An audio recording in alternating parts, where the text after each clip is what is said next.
Let's start with the best win total bets. Some of these totals and odds may have changed since the filming of this video. Just want to put that out there before we begin. With the fifth best bet, I have over 82.5 on the Brewers. They did lose Adames and Devin Williams, but in comparing this team to last year where they won 93 games, the starting rotation is better, and they will get Woodruff back at some point and still start the season with Peralta, Myers, Cortez, Savali, and Quintana. Offensively, they will drop off a bit since Adames is gone, but I expect Joey Ortiz to be better and Jackson Chourio is primed for a breakout year that could be MVP worthy. This bet is factoring in that Yelich comes back healthy and returns to form at least close to what he was in the first half of last year. The bullpen will miss Devin Williams, of course, but he was only there half the year. The Brewers still have a good back end in McGill and Koenig. I just don't see this team dropping off the way the betting line has them, which is 10 wins less than last year. Williams and Adames losses account for 5 to 6 games in my opinion, but the jumps from Chourio and Ortiz make up at least some of that. My guess is they clear this win total by 5 games or so. The fourth best win total is over 72.5 for the Athletics. I think there is some worry that may be warranted for them playing in a minor league stadium, but that could also be an advantage for them too, as they will be more used to it as the season goes on compared to the team they are hosting. This is an improved team from a year ago, where they won 69 games. Adding Severino in spring should easily put them over the 4 extra wins needed, but they also added Leclerc to the bullpen, and Urshela, although not flashy, will improve the infield. Jacob Wilson will also get a full year in 2025 after tearing up the minor leagues last year, with a batting average of .433, including .396 and 106 at-bats at AAA Las Vegas. Mason Miller is still there to close out games, and the lineup should be improved as well due to Lawrence Butler breaking out in the second half last season. Him at the top with Brent Rooker and Shane Langeliers in the heart of the lineup should make for a fun offensive team where it wasn't too long ago they were bland as could be. They clear this win total by at least 5 games and maybe as many as 8. The third best win total bet is over 82.5 for the Royals. I'm very high on the Royals this year, as you may know from my predictions video. This team is a little bit of everything, as maybe I'm overrating them as a team, but I like the Jonathan India acquisition, and with Witt Jr., Perez, Pasquantino, and potentially Melendez to follow, depending on how Quacharo fills out the card, this lineup looks better than last year. The starting pitching is a strength with Reagans, Lugo, and Watch at the top.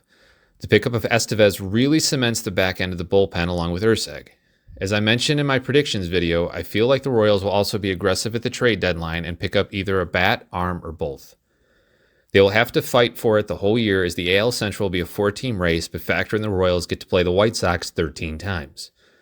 That should be 10 or 11 wins right there, meaning they can play 73 and 76 against everyone else and still make this over. It's one of my main drivers for taking this bet and making it as high on the list as I have. The fact that they just need to play around 500 against everyone else and beat up on the White Sox makes this a no-brainer. I think you can also look at the other teams in the AL Central the same way, as they are all around 83 wins, give or take, as their over-under line. The second best win total bet is under 62.5 for the Marlins. The Marlins are very talent deficient with Sandy Alcantara as their best player, and he will be gone by the trade deadline. I like some of the young guys in Norby and Stowers, but they can't carry a lineup. Davidson De Los Santos will be the only reason to watch this team, and we don't know when he will be called up. The Marlins play 39 games combined against the Mets, Phillies, and Braves, and I'm thinking 10 wins in those 39 games is the best they can hope for. That means against everyone else they have to be 53 and 70 to hit the over, which on paper seems doable, but not for this team. The only other team they are on par with in the National League is the Rockies, and the Rockies play decent when they are at home. That only gives the Marlins 3 games against them where they have the advantage. The White Sox and Angels from the American League are teams I can see some wins from, but that's only 3 games each, and the Marlins won't be a sweeping bunch with this roster and pitching staff. I don't see the Marlins getting close to those outside 53 wins, and therefore hit the under by probably 7 to 8 games. My best win total bet is to take under 75.5 for the Cardinals. I mentioned in my predictions video that this team is the most overrated team based on projections. Many projections have them in the upper 70s in wins, and I just don't see that. I think a lot of that is based off the 83 wins last year, but it's not taking into account that an aging roster is getting a year older, Goldschmidt and Kittredge are gone, and it appears Arenado and possibly either Sonny Gray or Eric Fetty will be dealt at the deadline or sooner. There is next to no chance that Ryan Helsley finishes the year with the Cards, so most of the big-name talent that is currently on the roster will be gone by year's end. The back end of the rotation is not inspiring, and it may become the top of the rotation for the second half of the year. Also factor in that the Cubs appear to have gotten better, the Brewers are still formidable, and the Reds are a breakout candidate. It leaves few wins for the Cardinals within their division. Even the Pirates are a mid-70 win team, and the Cardinals will probably face Skeens at least a few times this year.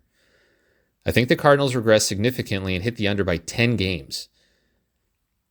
Let's now move on to the best division winner bets. I have to put a disclaimer here that I don't believe all of these bets will be winning bets. I pick some of these because I feel the value of the bet makes them better than picking the team that is most likely to win the division, but with a much lower payout. I will say for each bet whether I am picking it due to its value or I'm picking it because I believe it's a winning bet. For the fifth best division bet, I have the Diamondbacks. This might seem strange to some people that I'm going against the Dodgers, but I like the price. I feel that this bet will win more than the 1 out of every 9.5 times, which is what plus 850 equates to for break even. The Diamondbacks are a great team with the addition of Burns to that pitching staff, a lineup that led the league in runs scored last year, and a back end of the bullpen of Ginkel, Puck, and Martinez. The key loss of Christian Walker was replaced with Naylor, which from an offensive standpoint should not be a drop-off. The reason why I included this bet is there are scenarios where Ohtani or Betts gets injured for a lengthy period of time. Even though the Dodgers are deep, it's hard to replace superstars, and if this occurs, their win total could drop into the mid-90s as it did last year with 98. The Diamondbacks with Burns, Gallen, and that offense are capable of winning in the mid-90s if things are breaking their way and they avoid injuries. I see it happening often enough where the Diamondbacks win 97 games and the Dodgers win 1 or 2 less due to an injury and bad luck to take the plus 850 price. The fourth best division bet is the Reds at plus 500. This is another bet that I would not expect to be a winner, but the price is too good to pass up since the Reds are a sleeper pick this year. With Francona now managing, expect better years from Ellie De La Cruz, Matt McClain, and Spencer Steer, as Tito seems to know how to make players comfortable while also extracting their maximum potential. I expect Ellie to have an MVP-type year, and the team as a whole to steal more bases and play much more solid defense. Hunter Green leads the rotation along with newcomer Brady Singer from the Royals. Abbott, Martinez, and Lodolo round out the rotation, with Abbott and Lodolo having the potential to take the next step. I'm a little skeptical of the bullpen, but Francona should help immensely with that because if anyone knows how to push the right button at the right time, it's him. One thing I don't like about this bet is, unlike with the Diamondbacks, the Reds are battling 2 teams here for the division. Both the Cubs and the Brewers will be standing in the way, so it's tougher to win this, but again, I think it happens more often than 1 out of 6 times needed to break even. The third best bet is the Texas Rangers at plus 180. This is a bet where I expect it to win, as the Rangers are my choice for winning the AL West. I love this lineup as I expect bounce-back years from Semien in conjunction with Wyatt Langford and Evan Carter taking the next step. The addition of Jake Berger is solid, even though he is a home run or bust guy, but he fits nicely into this lineup and is still a dangerous hitter that potentially could hit 30 home runs. A lot of this will be dependent on the health of DeGrom. If this season is no different than the last few for him, then the Rangers will be hard-pressed to eke out the division against the Astros and Mariners. The bullpen has been remade, so it could be a success or it could be a failure that does them in. Time will tell on that, but I believe this lineup will make up for a lot of pitching mistakes. I do think you could substitute this bet with the Mariners if your heart desired, as they are at plus 210. My issue with the Mariners is the obvious one of their hitting woes, and it puts so much pressure on them to try to win every game 3-2. The Rangers feel like a better bet to me, but I wanted to mention that you could interchange the two depending on which team you personally prefer. The second best bet is the Orioles at plus 350. I see the Yankees winning this division, but I also think there's a lot of value here, as 1 or 2 injuries on the Yankees could lead to the Orioles being the favorite. As is, the Yankees could be starting the season without Luis Gil and Stanton. For the Orioles, the back end of the bullpen is much improved with Felix Bautista back as the closer after missing 2024. I like the plethora of setup men as well, including Cano, Aiken, Kittredge, and Dominguez. Most people are shitting on their starters, but I don't think it's as bad as advertised, as Dean Kramer could be a candidate to take a big step in 2025, and I think Grayson Rodriguez does not get the hype he deserves. Eflin slots in nicely, and Sagano could be better than what people project at the 5 spot. The lineup is one of the best in baseball and should be better than last year, given Rutschman had a bad second half, and Jackson Holliday should improve over his rookie year. Factor in Westberg and Cowser have another year under their belt and should improve as well. I haven't even mentioned Gunnar Henderson or newly acquired Tyler O'Neill, which just shows how deep this lineup could be. Similar with the previous bet, you could substitute the Red Sox here at plus 400 if you personally think the Red Sox are a better choice than the Orioles. For the best division winner bet, I have the Royals at plus 325. The best odds anyone has to win the Central are the Twins at plus 190, so I think one team from this division should be included in your bets. I personally think the Royals are the best team in the division, and of the four with the realistic chance of winning it, they have the best value. You could pick any one of the four teams with your bet and not go too wrong. However, personally, I feel the Twins will finish fourth, and they are the ones as the favorites according to the sportsbook. So my advice is, if you want to fade the Royals, take the Tigers instead at plus 255. The Royals, in my opinion, though, are the better bet and getting a better price. Well, that's going to wrap it up for this video.